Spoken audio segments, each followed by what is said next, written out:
Limits regarding presidential terms have changed throughout American history. A president's elected for a term, and one term for the presidency is 4 years.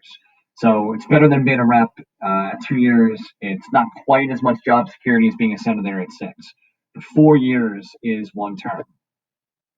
So there were no term limits on presidents, just like Congress. Still today, there's no term limits on Congress. But there were no term limits on the president until 1951.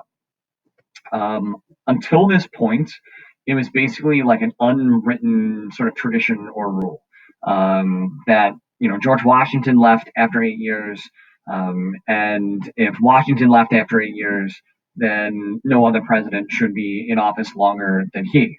So, though there were no official term limits until 1951, every president sort of had up through Roosevelt, who's pictured on the screen, sort of abided by this informal, unofficial tradition. Roosevelt actually is the president that shatters this tradition, and he's elected four times between 1933 and 1945. Shortly after being elected into his fourth term, he dies of complications of polio.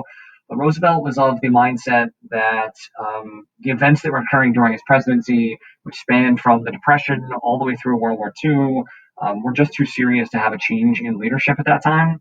That it was better to have like continuity in the government. And he felt like if the people didn't want him, then he would be voted out. But he obviously pushed against that unofficial tradition. Because he didn't abide by that tradition, it was decided by officials that there would be need to actually make a formal amendment that would prevent presidents from running for more than two terms.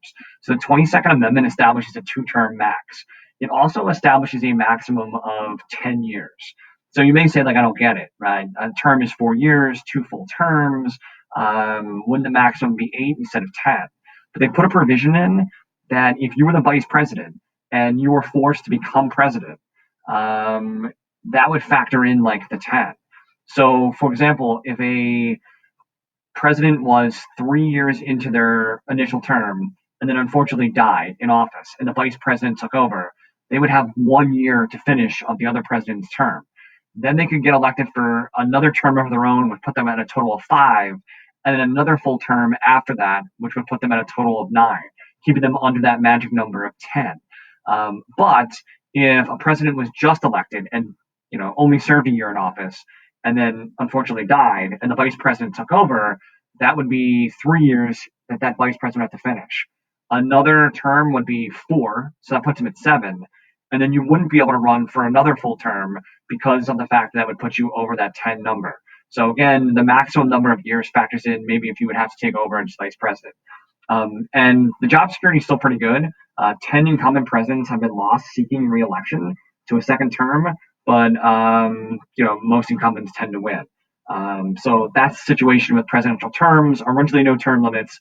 Since 1951 and the passage of the 22nd Amendment, we do limit presidents to two full terms.